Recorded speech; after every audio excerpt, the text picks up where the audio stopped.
Shalom, shalom, shalom, béni de Dieu, recevez la paix, la joie du Créateur, de notre Seigneur.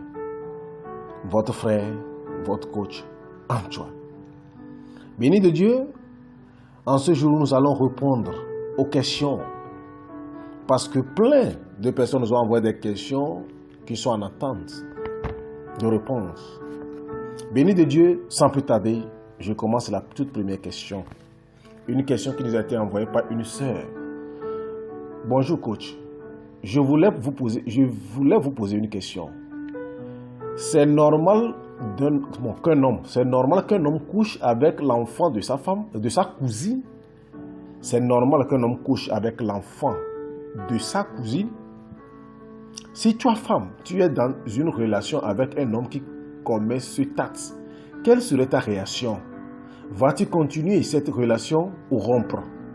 Nous avons compris, bien-aimé dans le Seigneur, la question de notre sœur. Si c'est normal, la toute première question, si c'est normal qu'un homme sorte avec l'enfant à sa cousine.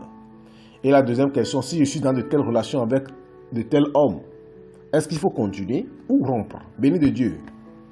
C'est une question, ces deux questions sont claires et nettes. Ma sœur qui a posé la question, que le Seigneur vous bénisse. Avoir un homme qui a le courage de sortir avec sa cousine, ce n'est pas bon. Ce n'est pas un bon signe aussi, non plus. Ce n'est pas bon. Et ce n'est pas un bon signe pour votre vie de couple de demain. Et je ne comprends pas. En tant qu'enfant de Dieu, nous qui se réclamons enfants de Dieu, il y a des choses que nous ne devons pas faire. Il y a des choses que nous ne pouvons pas faire. Même si on voit faire, nous, on ne doit pas le faire. La parole de Dieu nous dit que tout est permis. Mais tout n'honore pas Dieu. J'ai l'habitude de le dire. Tout est permis, c'est que je suis libre moi-même de faire tout ce que je veux. Mais pour quelqu'un, pour un Dieu plein d'amour, qui m'aime, à qui je dois aussi du respect, il y a des choses que je ne ferai pas. Oui, pour ça je ne le ferai pas. Et donc, si vous avez un homme qui a l'habitude de commettre de tels actes, sachez mes sœurs, que vous êtes en danger. Aujourd'hui, beaucoup de femmes ont toléré de telles relations. Et aujourd'hui, elles sont en train de pleurer dans leur couple. C'est vice-versa également. Lorsque vous êtes en copinage, dans nos petites relations, et que vous savez que quelqu'un a un comportement, a une vie qui n'honore pas Dieu, qui n'est pas normale, faites tout pour l'empêcher, pour l'éviter, pour qu'il laisse ou abandonne cette vie. Si cette personne refuse d'abandonner quittez cette personne. Ne dites pas oui, il va changer. Il ne va pas changer. Ne dites pas oui, elle va changer. Elle ne va pas changer. L'habitude est une seconde nature. Plus la personne dure dans la chose, plus il est difficile d'abandonner cela. Après, vous allez dire, on va prier. Vous pensez que la prière résout tout? Non. Dieu t'a donné l'opportunité, il t'a permis de découvrir ça très tôt. Et de faire un travail là-dessus, tu ne l'as pas fait. Dieu ne reviendra pas maintenant pour venir guérir. Si Dieu le fera, il ne va pas résoudre les problèmes d'une seule personne pour pouvoir entamer la deuxième personne. Donc, ce que je peux vous conseiller, ma soeur, c'est de faire l'effort et de l'interpeller par rapport à ça et d'être sérieuse vis-à-vis de lui et lui expliquer qu'il doit cesser cette vie. Ça, c'est un. Deux, vérifier, voir également s'il a des copines. Si c'est un homme qui a une, deux, trois copines à part, c'est-à-dire à part vous ou à part toi. Si c'est un homme qui soit avec d'autres filles. Si c'est oui, vous êtes avec un coureur de jupons. Voilà. Comme on dit un tueur à gage. Lui, il est tireur à gage. Un coureur de jupons à gage. Et donc, rompez cette relation tout de suite et allez voir ailleurs. Ne perdez pas votre temps sur des relations qui vous feront souffrir demain. Que le Seigneur soit avec vous. Shalom, shalom, shalom. La deuxième question d'un évangéliste. Shalom, coach Antoine. Je bénis le Seigneur pour votre vie. Gloire à son nom. Coach, depuis novembre, j'ai envie de vous poser une question, mais je n'ai pas pu. Et après, il y avait eu un silence. Dans le mois de janvier. Oui, effectivement. Oui, coach, ma question, la voici. Coach, nous avons une fille au sein de notre congrégation, c'est-à-dire, il veut parler de son église, au sein de notre église, je le dis comme ça, au sein de notre congrégation, qui n'arrive pas à laisser la vie de débauche, c'est-à-dire la fornication. Nous avons prié, nous avons tout fait, ça ne va pas. Coach, quel conseil nous donnes-tu pour pouvoir l'aider à quitter cette mauvaise vie? Mon évangélique, bonjour et merci. Shalom également. Que le Seigneur soit avec vous. Je crois que la mission de Dieu pour laquelle vous êtes appelés, vous êtes dévoués, c'est une mission noble et très compliquée. Que le Seigneur vous guide également. Par rapport à la question de telle fille, que faire? En tant que coach et mon évangélique, qu'est-ce que je peux vous conseiller? Vous avez prié. Je ne sais pas comment est-ce que vous avez prié, mais je crois que vous avez prié et vous avez bien prié. Voilà pourquoi je vous conseille ceci. La prière ne résout pas tout. La prière, c'est bon, mais la prière ne résout pas tout. Vous avez prié, certes, peut-être que le Seigneur vous a même donné des orientations que vous n'avez pas pu détecter. Le Seigneur vous a donné pour le pourquoi l'enfant se comporte ainsi, peut-être que vous n'avez pas pu écouter. Donc, ce qui veut dire que le discernement, c'est là la question. Est-ce que vous avez pu faire bien le discernement? Ça, c'est du côté spirituel.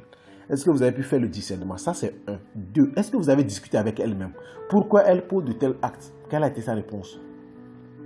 C'est des choses qui me permettront de vous orienter plus. Quelles sont les réponses qu'elle a pu donner? Ça, c'est 2. 3. Vous devez savoir que nous ne sommes pas faits de la même manière. Il y a des gens qui ont des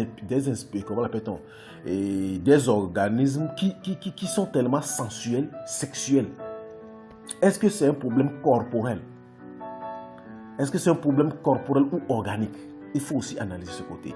Et en dernier ressort, fouiller dans ses blessures intérieures. Est-ce que cet enfant n'a pas grandi avec des manquements, avec un vide d'amour quelque part? Voilà les points sur lesquels il faut travailler. Des fois, surtout, de tels cas, c'est des blessures.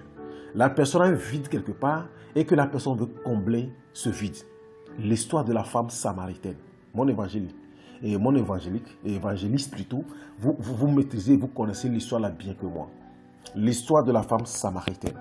La femme samaritaine menait cette vie de débauche, pas parce qu'elle l'aimait, pas parce qu'elle voulait ça, pas parce qu'elle est forcément une prostituée aguerrie. Non, parce qu'elle a un vide, parce qu'elle a une blessure intérieure. C'est ce que Jésus a pu guérir, c'est ce que Jésus a pu combler pour qu'elle puisse trouver la joie et dire oui, j'ai trouvé un Messie, j'ai trouvé un Seigneur pour quitter cette vie et fouiller dans sa vie pour voir s'il n'y a pas de blessures quelque part qui sont à l'origine de ce problème.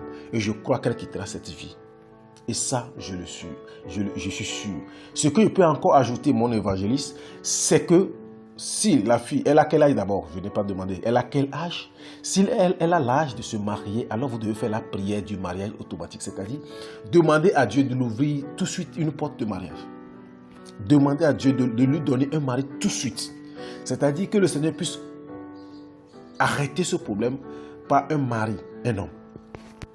Et ça, vous devez faire la prière avec elle. C'est-à-dire, elle-même, peut-être, elle est en train de prier, Seigneur, donne-moi un mari.